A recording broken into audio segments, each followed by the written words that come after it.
are you looking for? A beggar at a wedding feast.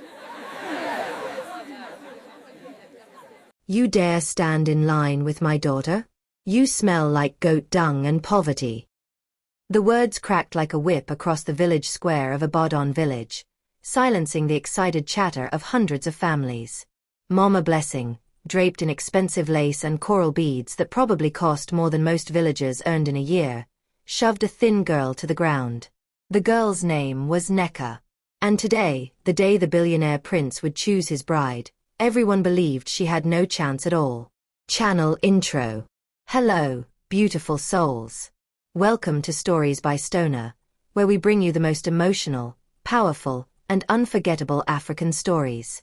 Thank you so much for your incredible support. You all mean the world to me. Before we dive in, drop a comment below and tell me, where are you watching from? I love hearing from my global family. Now, let's get into this story. The story begins. Neka scrambled to her feet, dust covering her only wrapper, a faded brown cloth that had been patched so many times it looked like a map of her suffering. Her hands shook as she tried to wipe the dirt from her face. "I'm sorry, Ma," she whispered. "I didn't mean to." "Sorry." Mama Blessing's laughter was cruel and loud. "You think sorry will make you presentable? Look at yourself. The prince is coming to choose a bride, and you stand here like a beggar at a wedding feast." Around them, the entire village of Abaddon had gathered in the square. Women in their finest wrappers. Girls with elaborate hairstyles and makeup. Chiefs in embroidered agbada. Everyone had come for one reason. Prince Obiora of the Obi royal family was coming to choose a wife. Prince Obiora, whose family owned the largest palm oil empire in West Africa. Who had mansions in 3 countries. Who drove cars that cost more than entire villages. Who could have any woman in the world. And every family in Abaddon believed their daughter would be chosen. Every family except one. Because Neka had no family. The orphan's burden. Neka stood at the edge of the crowd now, trying to make herself invisible. She didn't know why she'd even come. What was she thinking? That a prince would look at her, a girl who slept in an abandoned hut behind the village church? A girl whose only meal today had been leftover gari someone had thrown away? "Mama, why is that dirty girl here?" a young woman whispered loudly, pointing at Neka. It was Blessing, Mama Blessing's daughter, beautiful, educated, dressed in a golden wrapper with matching headgear. "Ignore her," Mama Blessing said. "She's just here to watch her betters. Orphans should know their place." Neka's eyes burned with tears, but she refused to let them fall. She'd cried enough in her 22 years of life. Cried when her parents died of a mysterious illness when she was 12. Cried when her uncle took everything her parents owned and threw her out. Cried when she had to beg for scraps just to survive. But today, she wouldn't cry. Because today, she'd come for a different reason. She reached into the pocket of her wrapper and pulled out a small, worn photograph. It showed her parents, Papa Idris and Mama Idris, smiling at the camera. Papa with his kind eyes. Mama with her gentle smile. "Mama, Papa," Neka whispered to the photograph. "I came to honor you. Even if I'm nobody now. I'm still your daughter." The prince arrives. The sound of car engines rumbled in the distance. "He's coming," someone shouted. The crowd surged forward. Women pushed and shoved, trying to get to the front. Mothers grabbed their daughters, positioning them where the prince would see them first. The village chief, Igwe Okafor, raised his staff for silence. "People of Abaddon," the chief announced. "Prince Obiora has honored us with his presence. He comes seeking a wife of virtue, beauty, and good character. Let every eligible woman present herself with dignity." 3 black SUVs rolled into the village square, kicking up dust. The middle vehicle stopped, and a driver rushed to open the back door. Prince Obiora stepped out. The crowd gasped. He was tall and powerfully built, wearing a white senator suit that seemed to glow in the afternoon sun. His face was strong and handsome, but there was something in his eyes, a deep sadness that no amount of money could hide. "Your Highness," Igwe Okafor bowed low. "Welcome to our humble village. We have gathered our finest daughters for your consideration." Prince Obiora nodded slowly, his eyes scanning the crowd. Beautiful women smiled and waved. Others curtsied gracefully. Blessing practically glowed with confidence, sure that her education and beauty would win the prince's heart. But Prince Obiora's expression remained unchanged. He walked slowly past the first row of women, then the second, then the third. He said nothing, asked nothing, just kept walking, his eyes searching for something. The moment everything changed. "Your Highness," Mama Blessing called out, pushing her daughter forward. "Please, meet my Blessing. She studied in Port Harcourt. She can cook, clean, and speak English properly." Prince Obiora glanced at Blessing briefly, then continued walking. Mama Blessing's smile faltered. Other mothers began calling out, each one praising their daughters. But the prince ignored them all. He reached the end of the crowd and stopped. His bodyguards looked confused. The chief looked worried. "Your Highness," Igwe Okafor said carefully. "If none of these women please you, we can." "Where are the others?" Prince Obiora asked quietly. "Others, Your Highness?" "The women who didn't push to the front," the prince said. "The ones standing in the back." The crowd parted nervously.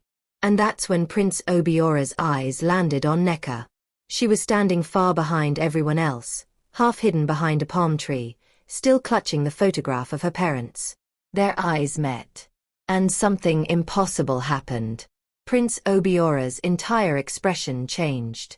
The sadness in his eyes transformed into something else. Recognition. Wonder. Disbelief. "You," he whispered. He began walking toward her. The crowd erupted in confused whispers. What is he doing? Why is he going to the orphan girl? Has he lost his mind? Mama Blessing's face turned purple with rage. But Prince Obiora didn't stop. He walked straight through the crowd until he stood directly in front of Neka. She looked up at him, terrified and confused. "Your Highness," she stammered, quickly bowing. I shouldn't be here. I'm nobody." "What is your name?" the prince asked softly. "Neka, Your Highness. Neka Idris." The prince's breath caught. "Idris," he repeated. "Your parents, were they Papa Idris and Mama Idris? The herbalists?"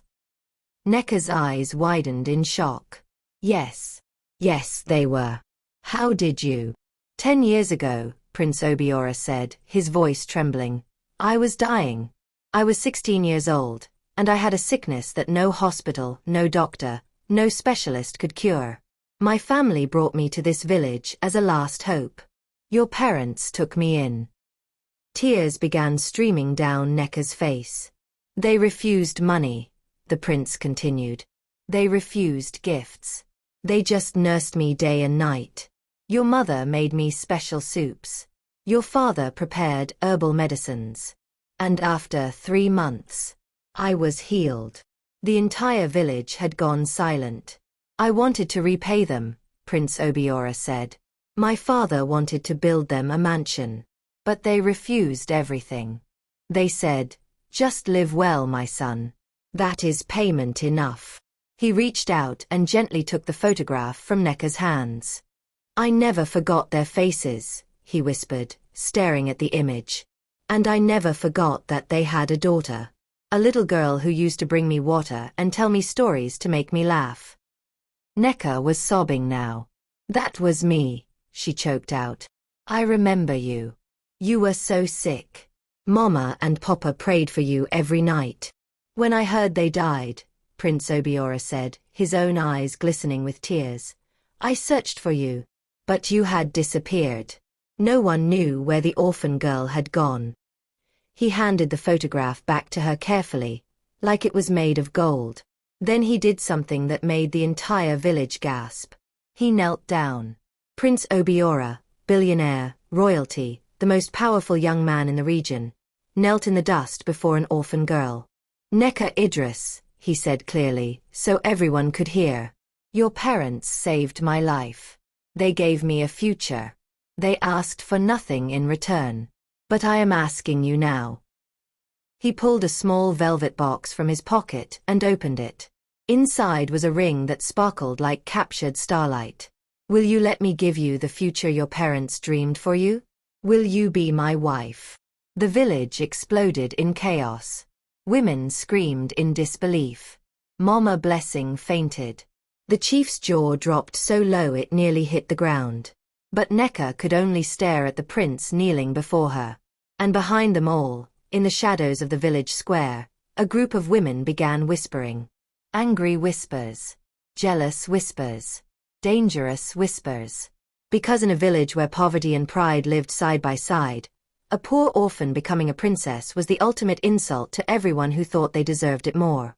And they would make sure Neka paid for it. Don't forget to like, subscribe, and turn on notifications for more gripping stories like this. What would you do if you were Neka? Accept the prince's proposal or run away from the danger ahead? Drop your thoughts in the comments below. Will Neka survive what's coming? That ring should be on my daughter's finger. That which used juju on the prince. Mama Blessing's scream shattered the stunned silence that had fallen over the village square. She had recovered from her fainting spell, and now her face was twisted with pure hatred as she pointed a trembling finger at Neka. The crowd began to murmur. Whispers spread like wildfire. Juju.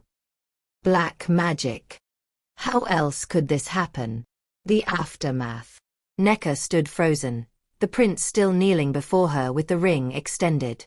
Her heart pounded so hard she thought it might burst from her chest. Everything was happening too fast.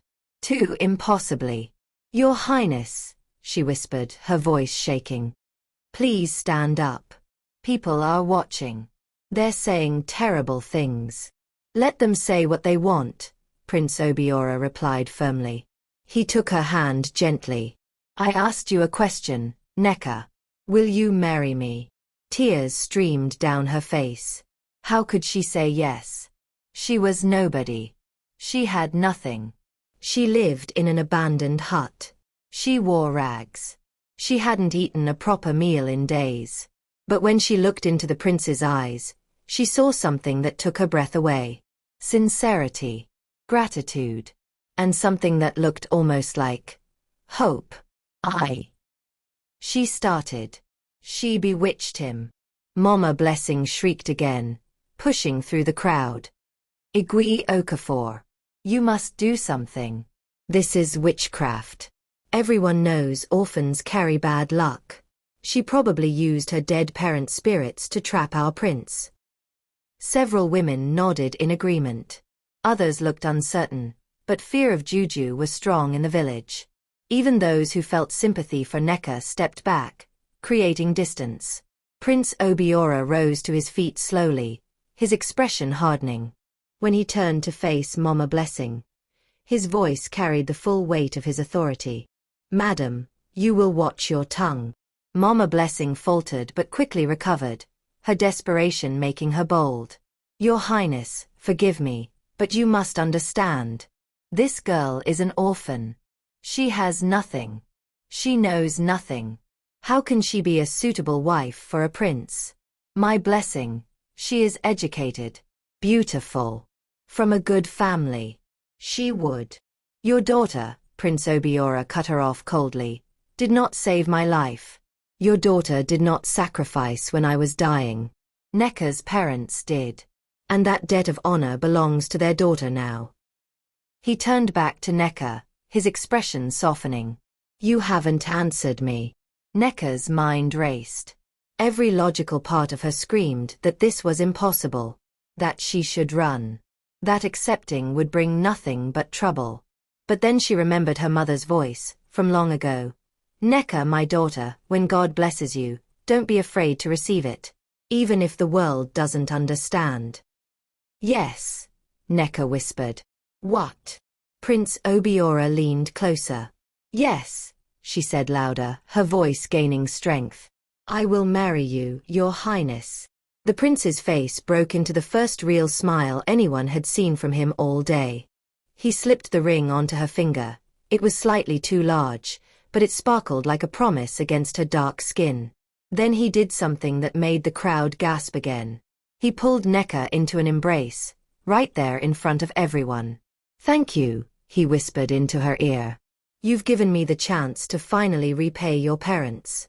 I promise you, Necker, your suffering ends today." The conspiracy begins. As Prince Obiora's convoy prepared to leave with Necker, Mama Blessing gathered a group of influential village women behind the chief's compound. Her daughter Blessing stood beside her, tears of rage streaming down her beautiful face. "This cannot stand," Mama Blessing hissed to the group. "That orphan rat will ruin everything. Do you know what this means? She'll have access to the prince's wealth, his connections, his power, while our daughters, educated, refined, worthy daughters, get nothing." "But what can we do?" asked Mama Yemi, whose daughter had also been rejected. "The prince has made his choice. Choices can be unmade," Mama Blessing said darkly. "We just need to show the prince who Necker really is. We need to remind everyone that orphans are cursed. That bad luck follows them." "How?" Blessing asked, wiping her tears. Mama Blessing's eyes gleamed with malice. "The prince doesn't know this village like we do. He doesn't know about Necker's past. He doesn't know what really happened to her parents." "What do you mean?" Mama Yemi leaned in closer. "Think about it," Mama Blessing whispered. "Two healthy herbalists who could cure everyone else suddenly both die of a mysterious illness at the same time, and only their daughter survives." The women exchanged glances. "You think?" Mama Yemi's eyes widened. "You think Necker killed her own parents?" "I'm not saying she did," Mama Blessing said carefully. "I'm just saying, it's suspicious, isn't it? And people talk. Rumors spread. Especially if the right people start asking the right questions." "But there's no proof," another woman protested. "We don't need proof," Mama Blessing smiled cruelly. "We just need doubt. Once the prince starts doubting her, once his family starts doubting her, the engagement will crumble." Blessing grabbed her mother's arm. "But what if it doesn't work? What if he doesn't believe the rumors?" Mama Blessing patted her daughter's hand. "Then we move to Plan B. We make sure something happens that proves Necker brings bad luck. Something that makes the prince's family demand he cancel the wedding." "What kind of something?" Blessing asked. "Leave that to me," Mama Blessing said. "For now, we plant seeds. We whisper. We remind people of every bad thing that's happened since Necker became an orphan. Failed harvests, sicknesses, accidents. We tie it all to her." The women nodded slowly, their jealousy and bitterness forming into a plan. Necker's new reality. Meanwhile, Necker sat in the back of Prince Obiora's SUV, feeling like she was in a dream. The leather seats were softer than anything she'd ever touched. The air conditioning made her shiver.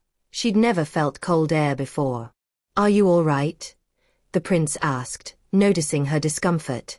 "It's just different," Necker admitted. "Your Highness, I need to ask, are you sure about this? Those women were right about some things. I have no education. I can't read or write well. I don't know how to be a princess. I'll embarrass you." "Stop," Prince Obiora said gently but firmly. "Necker, do you know what my mother taught me before she died?" Necker shook her head. She said, "Obiora, when you choose a wife, don't look at her bank account or her certificates. Look at her heart. Because a woman with a good heart will build your home. A woman with only beauty or education will destroy it." He smiled at her. "Your parents had the purest hearts I've ever known. They saved my life and asked for nothing. That kind of goodness runs in families. I see it in you." Necker's throat tightened with emotion. "But what if I fail you?" "Then we'll learn together," the prince said. "I'm not looking for perfection, Necker. I'm looking for someone real. Someone who knows suffering and survived it. Someone who won't take our blessings for granted. Before Necker could respond, the prince's phone rang. He glanced at it and frowned. It's my father, he said. I need to tell him about you. He'll want to meet you immediately. As he answered the call, Necker stared out the window at the village disappearing behind them. She saw women standing in clusters, watching the convoy leave. Even from a distance, she could feel their hatred. A chill ran down her spine. She'd escaped poverty today, but she had a terrible feeling that she'd just walked into something far more dangerous. The prince's father. Father, Prince Obiora said into the phone. Yes, I've chosen. Her name is Necker Idris. What? No, she's not from a royal family. Father, please listen. Her parents saved my life 10 years ago. Yes, the herbalists from Ibadan village. Father, I gave them my word.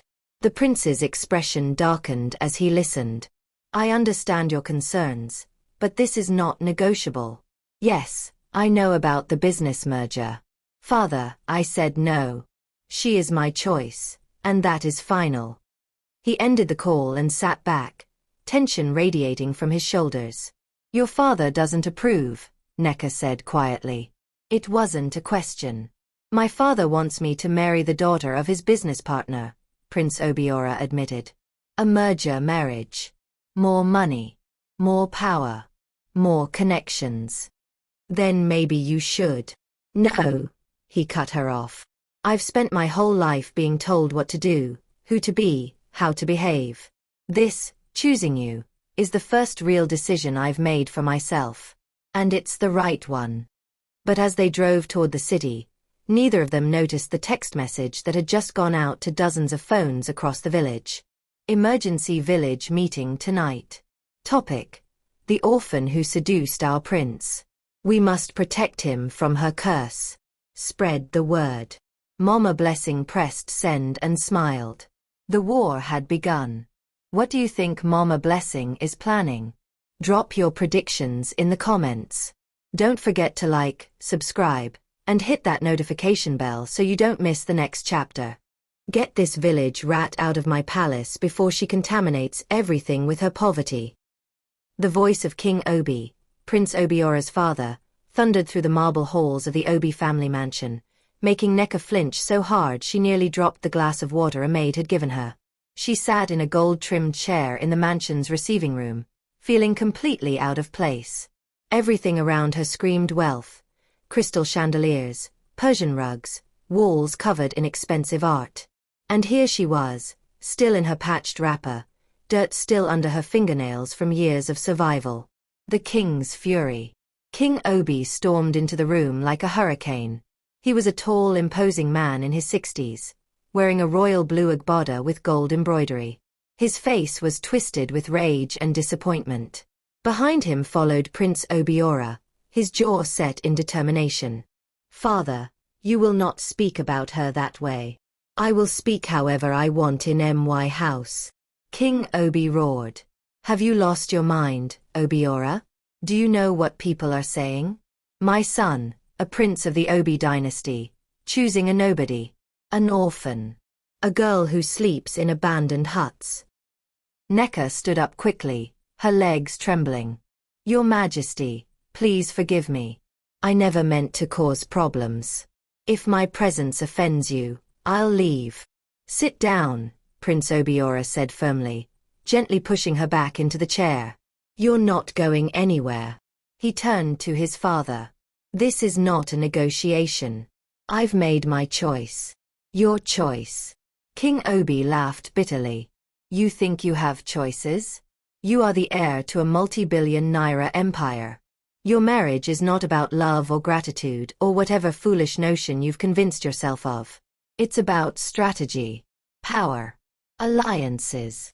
It's about honor, Prince Obiora shot back. Something you taught me, remember? You always said a man's word is his bond. Her parents saved my life. I gave them my word. They're dead. King Obi shouted. Dead people don't collect debts. The room fell silent. Necker felt like someone had punched her in the stomach. She stared at her hands, fighting back tears. The king was right. Her parents were gone. And she was nothing. Father, Prince Obiora's voice dropped to a dangerous quiet. If you ever speak about Necker's parents that way again, I will walk out of this palace and never return. King Obi's eyes widened. You would abandon your family? Your responsibilities? For this girl?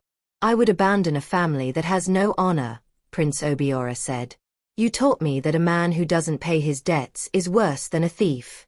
I owe Necker's family my life. That debt will be paid. Father and son stared at each other, neither willing to back down. Finally, a soft voice interrupted them. Enough. Everyone turned. An elegant older woman entered the room, moving with the grace of true royalty. She wore a silver wrapper and matching headgear, her neck adorned with coral beads. This was Queen Mother Obiageli, Prince Obiora's grandmother and the true power behind the Obi throne. Even King Obi straightened slightly in her presence. Grandmother, Prince Obiora said respectfully. The Queen Mother's sharp eyes scanned Necker from head to toe. Necker felt like she was being examined by an eagle. She quickly bowed her head in respect. So, the Queen Mother said slowly, this is the orphan girl who has turned my family upside down. Grandmother, her name is Necker. The Queen Mother raised one hand, silencing her grandson. She walked closer to Necker, studying her face. Look at me, child. Necker raised her eyes, her heart pounding. Your parents were Papa Idris and Mama Idris? The Queen Mother asked. Yes, Ma, Necker whispered. The herbalists who refused money when they healed my grandson? Yes, Ma. The Queen Mother was silent for a long moment. Then she turned to King Obi. I remember those people, she said. When we brought Obiora to their village, half dead, they took him in without question.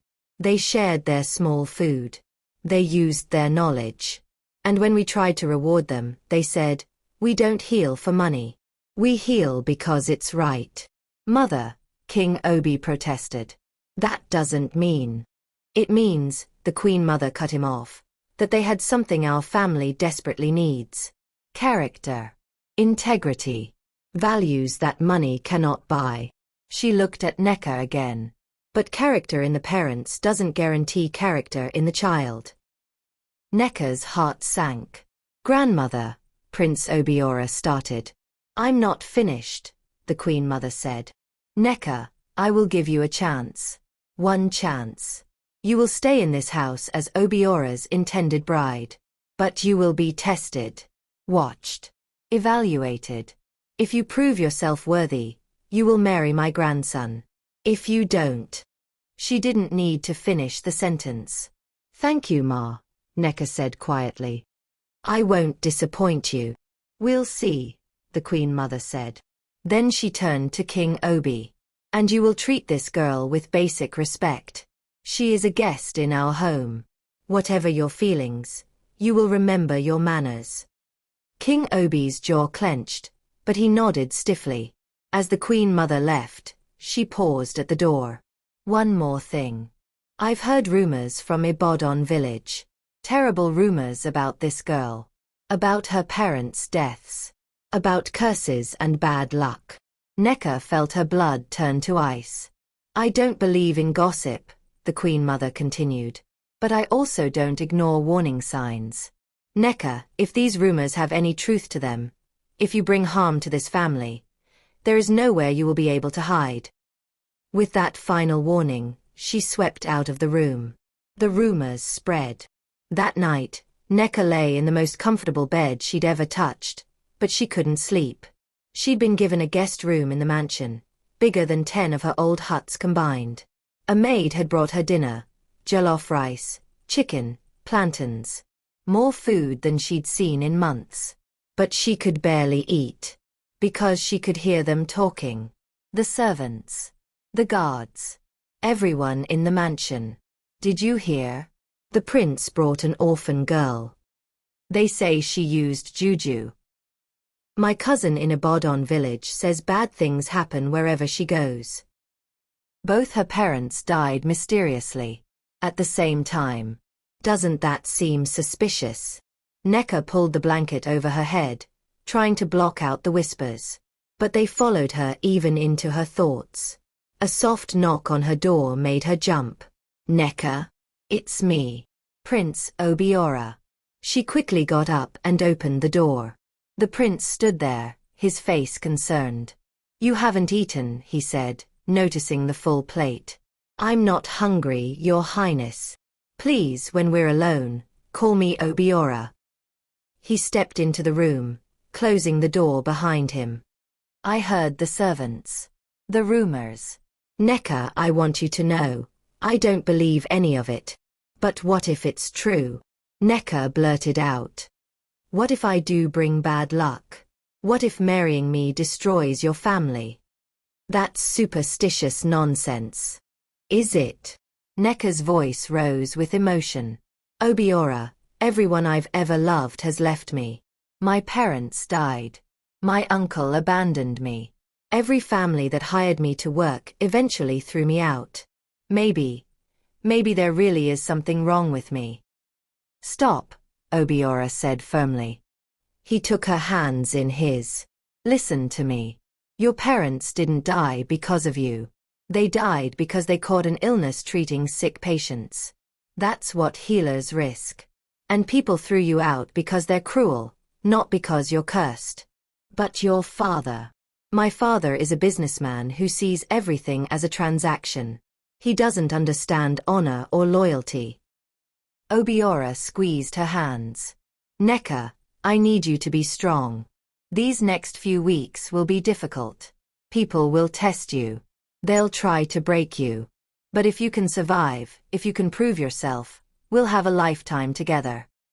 What if I can't? Nneka whispered. What if I'm not strong enough? You survived 12 years as an orphan in a village that hated you, Obiora said. You're stronger than anyone in this mansion.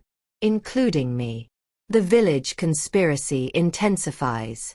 Back in Ibadan village, Mama Blessing's emergency meeting had drawn over 50 people. They gathered in the village hall, angry voices overlapping. We cannot let this stand. An orphan becoming a princess while our daughters suffer. Something must be done. Mama Blessing stood at the front, her eyes gleaming with satisfaction. Her plan was working perfectly. My friends, she said, raising her hands for silence. I've been doing research, asking questions, and I've discovered something very disturbing about Nneka's parents' death. The room leaned in closer. They died 10 years ago, yes? Mama Blessing continued. Both on the same day. Both from the same mysterious illness. An illness they, expert herbalists, could not cure themselves. What are you saying? Someone asked. I'm saying, Mama Blessing's voice dropped to a dramatic whisper, that I spoke to old Mom Ngozi, who lived near the Idris family. She says she heard Nneka and her parents arguing the day before they died. Shouting. Fighting. And then. She paused for effect. The next morning, both parents were dead. Gasps filled the room. You think Nneka killed them? Blessing asked, right on cue. I think, Mama Blessing said carefully, that there are questions that need answers. And I think the prince deserves to know the truth about the girl he's planning to marry. But how do we get this information to him? Mama Yemi asked. Mama Blessing smiled. Leave that to me. I have connections in the city. People who work in the Obi mansion. By tomorrow, everyone in that palace will know exactly who Nneka really is. She pulled out her phone and began typing. The message would reach the Obi mansion by morning. And it would change everything. Do you think the rumors about Nneka are true? Or is Mama Blessing just jealous? Drop your thoughts below. Don't forget to like, subscribe, and turn on notifications. Murderer. You killed your own parents and now you want to destroy our prince. The accusation exploded across the breakfast table, shattering the morning quiet of the Obi mansion. A middle-aged woman in a maid's uniform stood in the doorway, her finger pointed directly at Neka, her face twisted with righteous fury. Neka dropped her fork, the sound echoing in the stunned silence. The accusation. It was Neka's third morning in the mansion, and she'd been trying so hard to fit in. She'd woken early, helped the servants even though they told her not to, and was now eating breakfast alone in the smaller dining room because she still felt too intimidated to join the family. But now this. What? What did you say? Neka whispered, her hands shaking. You heard me. The maid, her name was Joy, stepped fully into the room. Behind her, other servants gathered, their faces a mixture of shock and suspicion. My cousin lives in Ibadan village. She sent me a message last night. She told me everything about you. Joy, that's enough, said Mrs. Olamide, the head housekeeper, trying to intervene. You can't just accuse. Why not? Joy shot back. Everyone in that village knows the truth. Neka's parents died mysteriously 10 years ago, both on the same day, and she was the only one who survived. Doesn't that seem suspicious to you? More servants crowded into the doorway now, drawn by the commotion. I heard they were arguing the night before, another maid whispered loudly. And Neka inherited everything they owned. What did she own? Joy interrupted bitterly. Nothing. Because her uncle took it all. If she really killed them for inheritance, she's an even bigger fool than we thought. Stop it. Neka stood up abruptly, tears streaming down her face. My parents didn't die because of me. They caught an illness from a patient they were treating. The whole village knew it. Why are you saying these lies? Are they lies? Joy challenged. Then why did the illness only kill them? Why didn't you get sick too? You lived in the same house, ate the same food, breathed the same air. Explain that. Neka opened her mouth, but no words came. She'd never thought about it that way. Why hadn't she gotten sick? Her parents had been so careful to keep her away during those final days, barely letting her see them. I don't know, she admitted. But I didn't hurt them. I loved them. Love doesn't mean anything, Joy said coldly. My cousin says you were trouble even as a child. That bad luck follows you everywhere. That's why no one in the village would help you after your parents died. They were afraid. That's enough. Prince Obiora's voice cut through the chaos like a knife. He strode into the room, his expression dark with anger. Joy, you are dismissed. Pack your things and leave this house immediately. Joy's confidence wavered. Your Highness, I was just trying to protect you. By spreading village gossip? Obiora's voice was ice-cold. By attacking my guest with baseless accusations? Get out. Now. But Your Highness. I said now. Joy fled, tears of humiliation streaming down her face. The other servants quickly dispersed, not wanting to face the prince's anger. Only Mrs. Olamide remained, looking troubled. Your Highness, she said quietly. I don't support Joy's methods, but the concerns are spreading. Half the staff received messages from Ibadan village last night. They're frightened. They believe. I don't care what they believe, Obiora said flatly. Anyone else who spreads these rumors will join Joy on the street. Is that clear? Mrs. Olamide nodded and left. Obiora turned to Neka, his expression softening. She was still standing by the table, sobbing, her whole body shaking. Neka. Maybe they're right, she choked out. Maybe I am cursed. Maybe I shouldn't be here. Don't say that. He pulled her into his arms, letting her cry against his chest. This is exactly what they want. They're trying to break you. To make you run away. Don't give them that satisfaction. But what if it's true? Neka pulled back to look at him. What if I really do bring bad luck? What if something happens to you, or your family, because of me? Then we'll face it together, Obiora said firmly. Neka, I don't believe in curses. I believe in facts. And the facts are, your parents were herbalists who treated dangerous illnesses. They died doing what they loved. That's not a curse. That's sacrifice. The king's investigation. But Prince Obiora's words couldn't stop what was already in motion. King Obi had also received reports about the rumors. And unlike his son, he believed in being thorough. That afternoon, he summoned his head of security, a former police detective named Mr. Ibrahim. I want you to go to Ibadan village, King Obi ordered. Find out everything about this Neka girl. About her parents' deaths. About her past. I want facts, not gossip. Can you do that? Yes, Your Majesty, Mr. Ibrahim said. How soon do you need the report? Within 3 days, King Obi said. Before this situation gets more out of hand. After Mr. Ibrahim left, Queen Mother Obiageli entered the room. She'd been listening from the doorway. You're investigating the girl, she said. It wasn't a question. I'm protecting our family, King Obi replied. Mother, you may believe in honor and gratitude, but I believe in caution. If there's even a small chance that girl is dangerous. Dangerous. The Queen Mother laughed softly. Have you looked at her? She's terrified. Broken. She can barely speak without crying. That's not the behavior of a dangerous person. It could be an act. Or, the Queen Mother said pointedly, it could be the behavior of a girl who has suffered more than any child should. A girl who watched her parents die, was abandoned by her family, and survived 12 years of poverty alone. Such suffering either destroys a person or makes them extraordinarily strong. And which one is she? King Obi asked. The Queen Mother smiled mysteriously. That's what we're going to find out. I have my own plans for testing young Neka. Plans that will reveal her true character. Mama Blessing's next move. Back in Ibadan village, Mama Blessing received a phone call that made her smile with satisfaction. Yes, Joy, you did well, she said into the phone.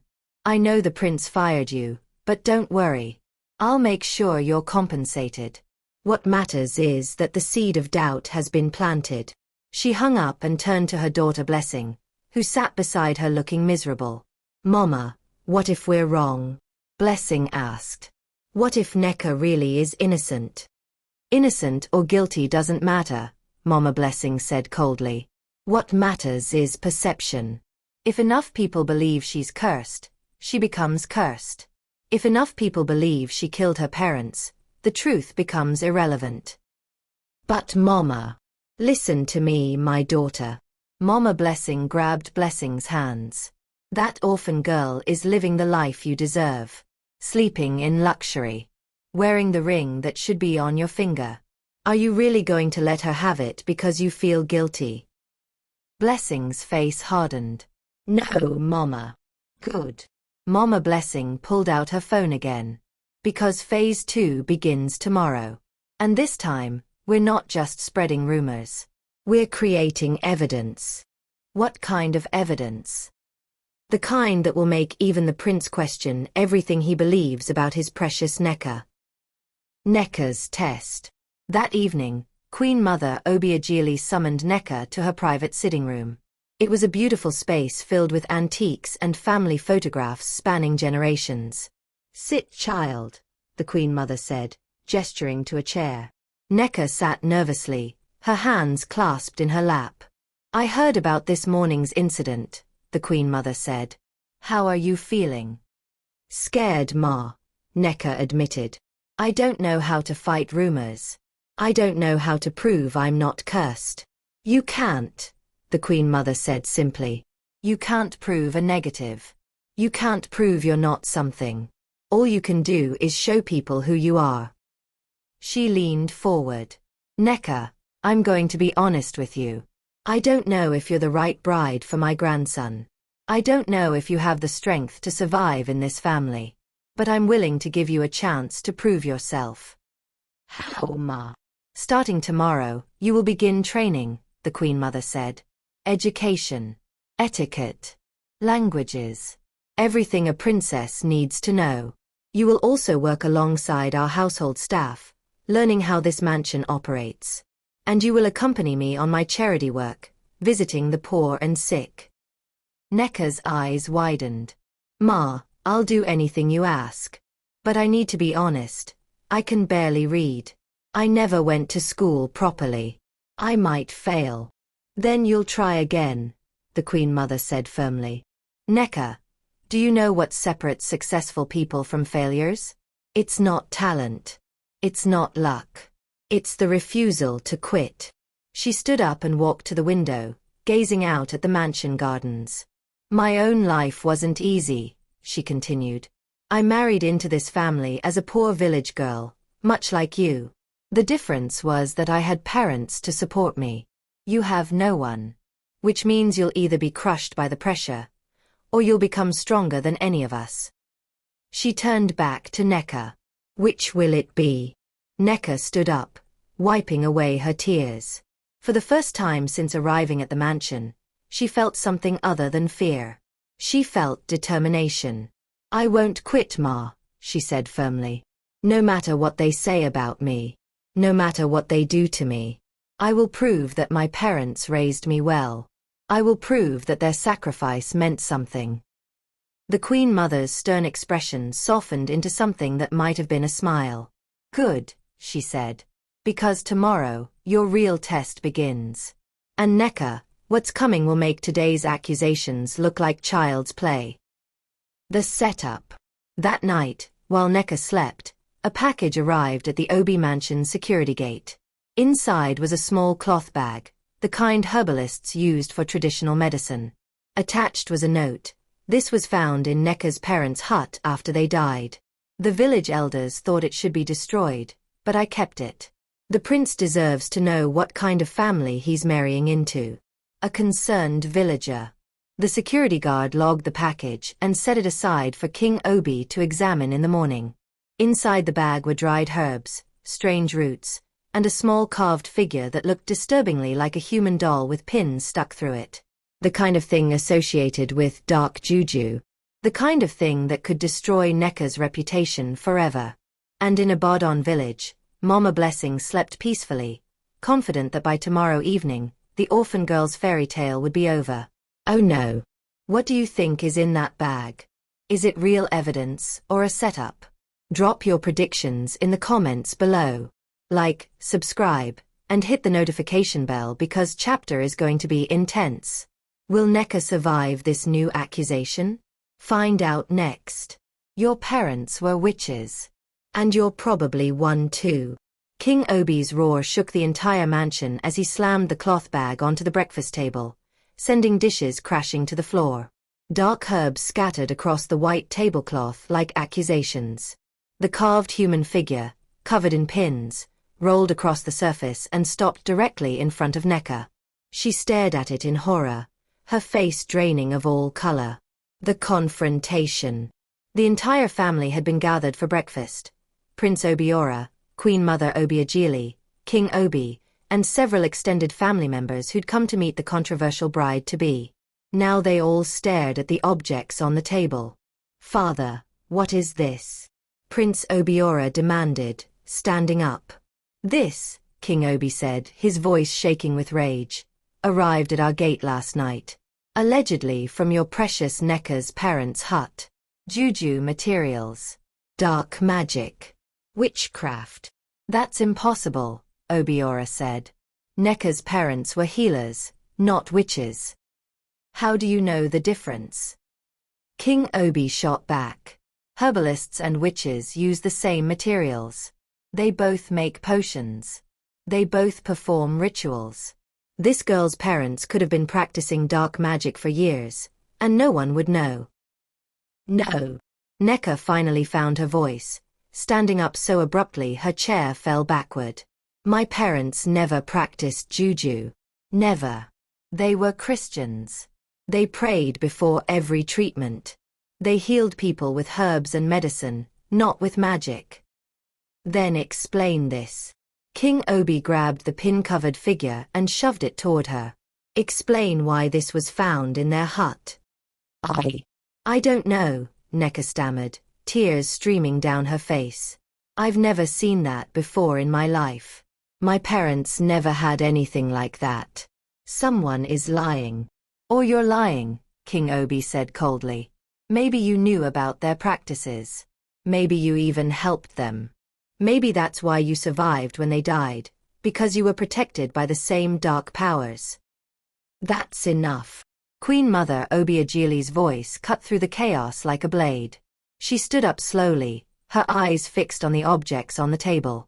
Everyone calm down. She walked over and examined the carved figure closely, picking it up with a napkin to avoid touching it directly. This is a cursed doll, she said quietly. Used in dark juju rituals. Very dangerous.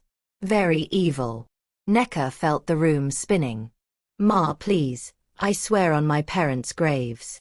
But, the Queen Mother continued, still examining the figure, this one is strange. Strange how? King Obi asked. The pins are placed wrong, the Queen Mother said. I've studied these things. You have to, when you're royalty, to protect yourself. Real cursed dolls have pins in specific locations corresponding to the victim's body. This one, the pins are random. Like someone who didn't actually know what they were doing made it for show. She set it down carefully. And these herbs. Half of them are common cooking ingredients. Bay leaves. Cloves. Nothing mystical about them. Are you saying this is fake? Obiora asked hopefully.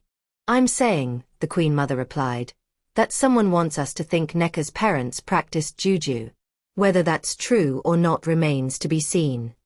There's a note, one of the extended family members said, picking up the paper that had come with the package. It says it was sent by a concerned villager from Ibadan. A concerned villager who conveniently remains anonymous, Obiora said bitterly. This is obviously a setup. Someone from that village is trying to destroy Neka's reputation. Or, King Obi countered, someone from that village is trying to save our family from making a terrible mistake. Father. No, Obiora. King Obi's face was red with fury. I have been patient. I have been tolerant. But this is too much. I will not allow a girl with possible witchcraft connections to marry into our family. I will not risk everything we've built. Then you'll lose me, Obiora said quietly. The room went silent. What did you say? King Obi's voice was dangerously low. I said, Obiora spoke clearly, if you force me to choose between Neka and this family, I will choose her. I will leave. I will give up my inheritance, my title, everything. And I will build a new life with her. Gasps echoed around the table. You would throw away billions of naira for an orphan girl you barely know? King Obi looked at his son like he was a stranger. I would throw away everything, Obiora said firmly, to keep my honor. To prove that a man's word means something. That gratitude means something. That we don't abandon people just because others spread rumors about them. He turned to Neka and took her hand. I believe you. I believe your parents were good people. And I believe someone is trying to destroy you because they're jealous and cruel. Neka sobbed, squeezing his hand. Thank you, she whispered. The investigation deepens. Later that afternoon, Mr. Ibrahim, the head of security, returned from Ibadan village with his preliminary report. He met with King Obi in his private study. What did you find? The king demanded. Mr. Ibrahim opened his notebook. Your Majesty, the situation is complicated. I interviewed over 30 villagers. Their stories are consistent in some ways, contradictory in others. Just tell me, were her parents involved in witchcraft? No one I spoke to ever witnessed anything suspicious, Mr. Ibrahim said carefully. Papa Idris and Mama Idris were well-respected herbalists. They treated hundreds of patients over the years. Many people credit them with saving lives. But, Mr. Ibrahim continued, their deaths were strange. They both fell ill suddenly, around the same time. They tried to treat themselves but couldn't. Within 3 days, they were both dead. The symptoms didn't match any known illness. King Obi leaned forward. Suspicious. Yes and no, Mr. Ibrahim said. I spoke to the village doctor who examined their bodies. He said it looked like some kind of toxin, possibly from handling poisonous plants. Herbalists deal with dangerous materials regularly. Accidents happen. And the daughter? Neka. That's where things get interesting, Mr. Ibrahim said. Everyone agrees Neka was kept away from her parents during their final days. They locked her out of their treatment room, wouldn't let her near them. Some villagers say it was to protect her from catching the illness. Others say. Say what?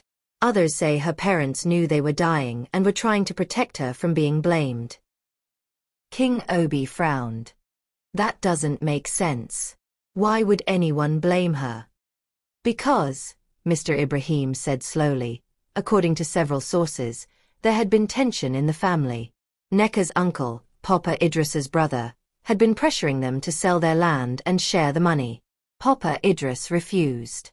He and his brother had a huge fight just weeks before the deaths. So the uncle had motive, King Obi said. Exactly. And after the parents died, the uncle took everything and threw Neka out.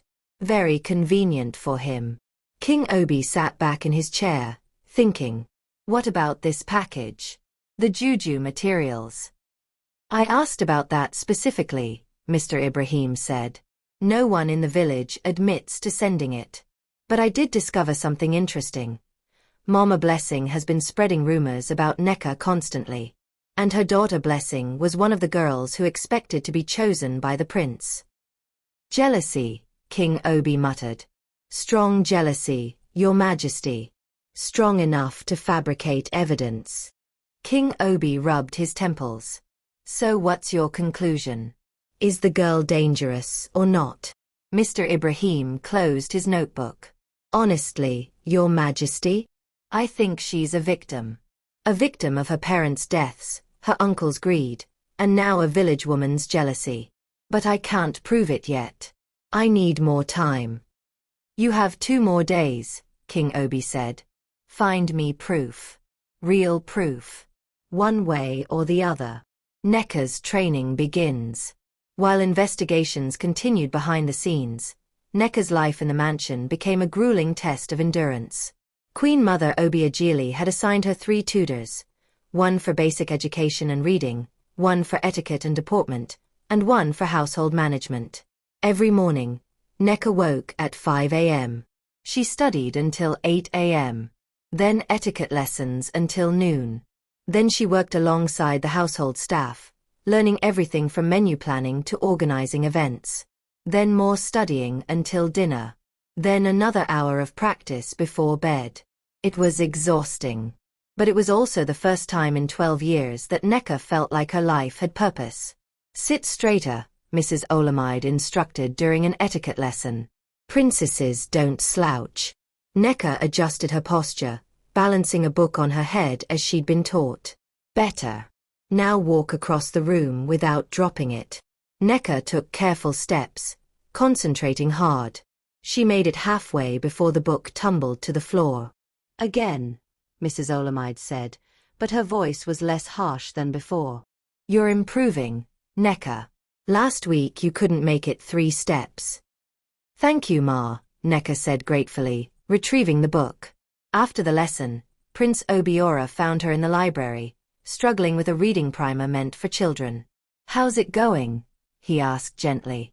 Slowly, Neka admitted.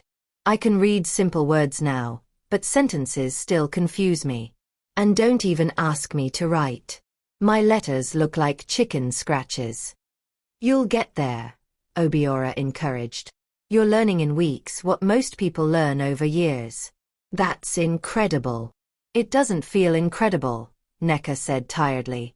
It feels impossible. Obiora, what if I can't do this? What if I study for months and I'm still not good enough to be a princess? Then you'll be a princess who's still learning, he said simply. Neka, nobody expects perfection. They expect effort. And you're giving everything you have. He pulled a small box from his pocket. I got you something. Inside was a simple gold necklace with a small pendant, a tiny book charm. It's to remind you, Obiora said as he clasped it around her neck, that every expert was once a beginner. Every scholar started with learning the alphabet. You're not behind. You're exactly where you need to be. Tears filled Neka's eyes. Why are you so kind to me? Because, he said softly, you remind me that there's still goodness in this world. In a family obsessed with money and power and status, you remind me what actually matters. The village strikes again. But that evening, as Neka finally fell into an exhausted sleep, another package arrived at the mansion gate. This one contained photographs. Old, faded photographs showing Papa Idris and Mama Idris performing what looked like rituals. Standing in circles drawn in the dirt. Holding strange objects. Chanting over prone bodies. The accompanying note read, "Still think they were innocent healers?"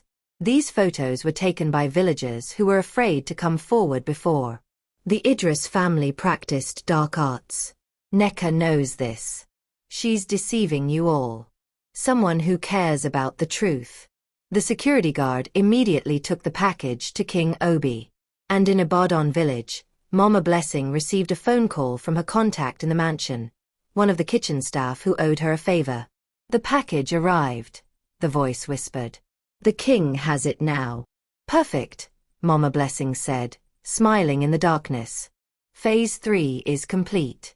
By tomorrow morning, that orphan girl will be thrown out of the palace like the trash she is. She hung up and looked at her daughter. Tomorrow, my dear Blessing, you will finally get what you deserve. The prince will realize his mistake. And you will be there to comfort him. But neither Mama Blessing nor King Obi knew that Queen Mother Obiageli had been watching everything. And she had plans of her own. Plans that would expose the truth once and for all. What do you think those photos really show? Are they real or fake? Comment your theories below. Don't forget to like, subscribe, and turn on notifications. Everyone to the main hall now. I know who's behind these lies, and they're going to confess today. Queen Mother Obiageli's command thundered through the Obi mansion at 6 a.m., waking everyone from their sleep. Her voice carried such authority that even King Obi scrambled out of bed, confused and alarmed. Within 20 minutes, the entire household had gathered in the grand hall. Family members, servants, security staff, and a terrified Neka who had no idea what was happening. But the Queen Mother wasn't finished. Mr. Ibrahim, she called to the head of security. Bring them in. The main doors opened. And everyone gasped. The village delegation. Walking into the mansion were 5 people from Ibadan village.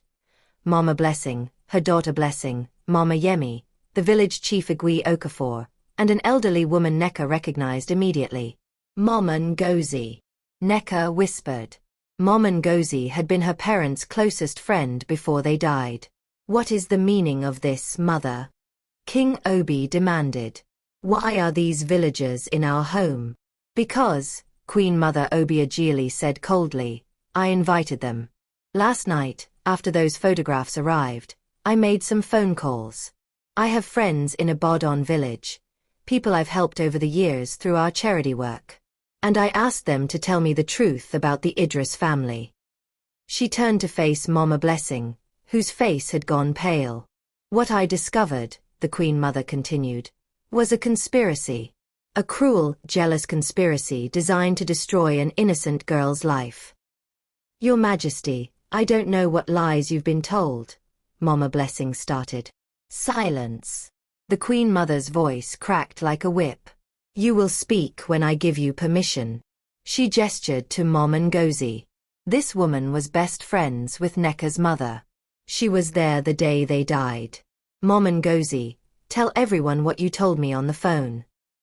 The elderly woman stepped forward, her eyes wet with tears. She looked at Neka with such sadness and guilt. Neka, my child, Mama Ngozi said, her voice shaking. I am so sorry. Sorry for abandoning you. Sorry for not speaking up sooner. I was afraid. Afraid of what? Prince Obiora asked. Afraid of Nekka's uncle, Mama Ngozi said. After Papa Idris and Mama Idris died, he threatened anyone who tried to help Nekka. He said she was cursed, that she had killed her parents, that anyone who helped her would suffer. Most of us were too frightened to challenge him. But my parents, Nekka whispered. How did they really die? Mama Ngozi took a deep breath. They were poisoned. Not by illness. Not by accident. By your uncle. The room exploded in shocked gasps. What? King Obi stood up. Are you saying this was murder? Yes, Mama Ngozi said firmly. Papa Idris and his brother had been fighting for months over family land. The brother wanted to sell it to a developer for a lot of money. But Papa Idris refused. He said the land was their heritage, not something to be sold. She wiped her tears. One day, the brother brought them special palm wine as a peace offering. Papa Idris and Mama Idris drank it that evening. By the next morning, they were sick. Within 3 days, they were dead. Did anyone investigate? Mr. Ibrahim asked sharply. The village doctor was suspicious, Mama Ngozi said. But Nekka's uncle paid him to say it was natural causes. And he paid the village chief to support his story. All eyes turned to Igwe Okafor, who looked at the floor in shame. Is this true? Queen Mother Obiageli asked the chief. Yes, Igwe Okafor admitted quietly. I accepted money to keep quiet. I am ashamed. But I was afraid of Nekka's uncle. He had connections with dangerous people. Where is this uncle now? King Obi demanded. He took the money from selling the land and left the village 5 years ago, Mama Ngozi said. No one knows where he went. But before he left, he made sure everyone believed Nekka was cursed. He spread lies about her so no one would help her. He wanted her to suffer. Nekka collapsed into a chair, sobbing. I thought maybe they really had died because of me. Because I was unlucky. Because I was cursed. No, child. Mama Ngozi knelt beside her. You are not cursed. You are blessed. Blessed to have had parents who loved you so much they kept you away during their final days to protect you. They knew what was happening to them. They knew your uncle had poisoned them. And their last act was to lock you out of the room so you wouldn't drink the same poisoned medicine. Prince Obiora had tears streaming down his face now. He pulled Nekka into his arms, holding her as she wept for the parents who had saved her life even as they lost their own. This is all very tragic, Mama Blessing said, trying to sound sympathetic but failing. But what does this have to do with the juju materials and photographs sent to this mansion? Everything, Queen Mother Obiageli said, her eyes like steel. Because you sent them. That's ridiculous. I would never. Mr. Ibrahim, the Queen Mother interrupted. Show them what you found. The security chief held up his phone, displaying a series of text messages. Last night, Mr. Ibrahim explained, I traced the phone number used to coordinate the delivery of those packages. It led to a woman named Joy, a former maid in this household who was fired. When I questioned her, she confessed everything. He looked at Mama Blessing. She confessed that you paid her to create fake evidence. That you gave her money to make a curse doll and gather random herbs. That you sent her old photographs you'd manipulated to make them look suspicious. Lies. Mama Blessing shouted. She's lying to save herself. Really? Mr. Ibrahim pressed buttons on his phone. Because I also have recorded phone calls between you and Joy. Calls where you discuss exactly how to destroy Nekka's reputation. Would you like me to play them? Mama Blessing's face turned grey. You did this, Prince Obiora said, his voice shaking with rage. Because you wanted your daughter to marry me instead. Because you couldn't stand seeing an orphan girl get something you thought you deserved. My daughter is better than her. Mama Blessing screamed, all pretense of innocence dropping away. Blessing is educated. Beautiful. From a good family. Why should some orphan nobody become a princess while my daughter suffers? Because, Queen Mother Obiageli said quietly, your daughter has you as a mother. And that means she's already learned the worst lessons life can teach: jealousy, cruelty, and dishonesty. She turned to Blessing, who had been silent this whole time. Child, do you have anything to say? Blessing looked at her mother, then at Neka, then at the floor. I'm sorry, she whispered. I knew what Mama was doing was wrong. But I wanted to be a princess so badly. I wanted the money, the status, the respect. I didn't think about who would get hurt. She looked up at Neka with genuine tears. You didn't deserve what we did to you. Your only crime was surviving. And we punished you for it. Guards, King Obi said coldly. Escort Mama Blessing and her daughter out of our home. They are banned from this property permanently. Igwe Okafor, you will face consequences in your own village for accepting bribes. And as for Neka's uncle, Mr. Ibrahim, I want you to find him. He will answer for murder. Yes, Your Majesty, Mr. Ibrahim said. As the guards led Mama Blessing and Blessing away, Mama Blessing turned back one last time. You think you've won? She spat at Neka. You think this is a happy ending? You're still just an orphan playing dress-up. You'll never truly belong in their world. You're wrong, Neka said quietly, standing up with new strength in her voice. I don't need to belong to their world. I just need to belong to myself. And for the first time in 12 years, I finally do. 3 months later. The wedding was the most talked about event in the entire region. Not because it was the biggest or most expensive, though it certainly was both those things. But because it represented something people desperately needed to believe in. That goodness could be rewarded, that suffering could end, that a poor orphan girl could become a princess. Neka stood in her bridal suite, staring at herself in the mirror. Her wedding gown was cream-colored lace with gold embroidery, traditional and modern at the same time. Her hair was styled in elaborate braids woven with gold thread. Around her neck was the simple book pendant Obiora had given her. She'd refused to take it off even for the wedding. You look beautiful, Mom Ngozi said, adjusting Neka's veil. The old woman had moved into the mansion as Neka's personal attendant and mother figure.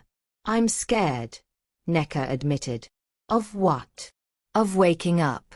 Of discovering this is all a dream.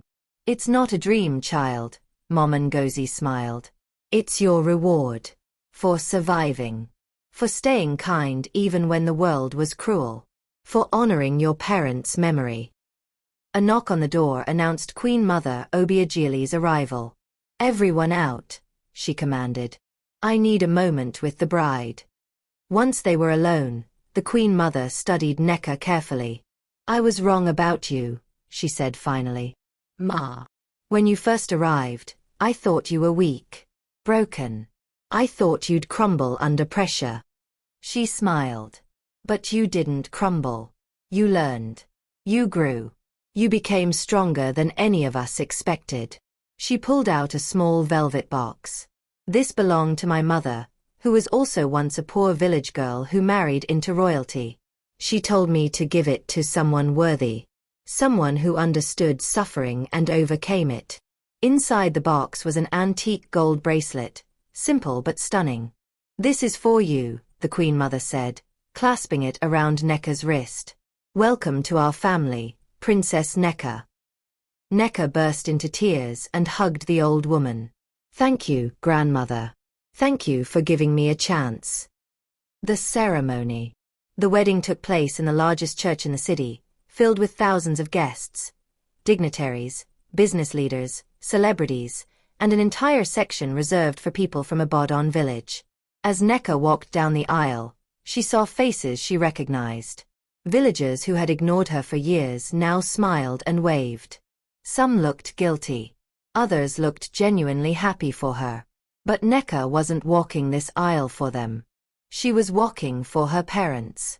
And as she reached the altar where Prince Obiora waited, looking handsome in his royal agbada, his eyes shining with love, she felt her parents' presence. You look like a dream, Obiora whispered as she took his hand. I feel like one, she whispered back. The ceremony was beautiful. The pastor spoke about love, redemption, and second chances. About how God can turn mourning into dancing, poverty into blessing, and pain into purpose. When they exchanged rings, Nneka noticed her original engagement ring had been resized to fit perfectly. "I had it adjusted," Obiora said softly. "Because you're not too small for this life, Nneka. This life has just been waiting for you to grow into it." The reception. At the reception, King Obi stood to make a speech. "When my son first told me he wanted to marry an orphan girl from a village," he began, "I thought he'd lost his mind.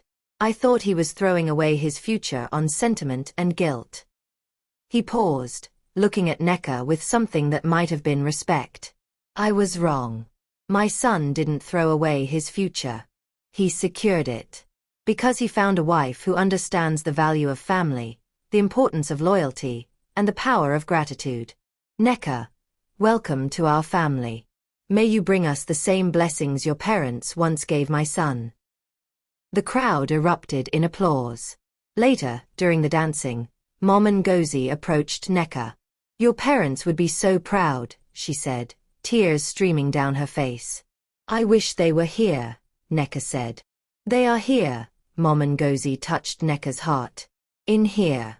In every kind choice you make. In every person you help. In every moment you choose love over bitterness." 1 year later. Epilogue. Princess Nneka stood in the courtyard of a brand new community center in Ibadan village. The building was beautiful, modern but respectful of tradition, with a health clinic, a school, a library, and a training center for young women. Above the entrance was a sign, the Papa Idris and Mama Idris Memorial Center, founded by Princess Nneka Obi. "This center," Nneka announced to the crowd of villagers, "is dedicated to my parents' memory. It will provide free health care, education, and job training to anyone who needs it. No one will be turned away because they're poor. No orphan will be abandoned again." The crowd cheered. Mom Ngozi stood beside her, weeping with joy. Prince Obiora, now simply called Obiora by his wife, squeezed Nneka's hand. "Your parents' legacy lives on," he said. "No," Nneka corrected with a smile. "Their legacy is just beginning." In the crowd, Blessing stood watching. She'd spent the past year working as a teacher in the neighboring village, trying to rebuild her life and reputation. When she caught Nneka's eye, she bowed respectfully. Nneka nodded back. Forgiveness, she'd learned, was the final step in healing. As the ceremony ended and children ran laughing into the new playground, Nneka looked up at the sky. "Thank you, Mama. Thank you, Papa. Your sacrifice wasn't in vain. I'm living the life you dreamed for me. And I'm making sure others get the same chance." What was your favorite part of this story? Drop your comments below. And if this story touched your heart, please like, subscribe, and share it with someone who needs to hear that their humble beginning doesn't define their ending. Remember, among all the beautiful girls, the prince chose the poor village orphan not because she was perfect, but because she carried the goodness of her parents in her heart. And that, beautiful souls, is the kind of beauty that never fades. Thank you for watching Stories by Stoner. Until next time, keep believing in goodness, keep choosing kindness, and keep trusting that your breakthrough is coming. God bless you all. Red Heart.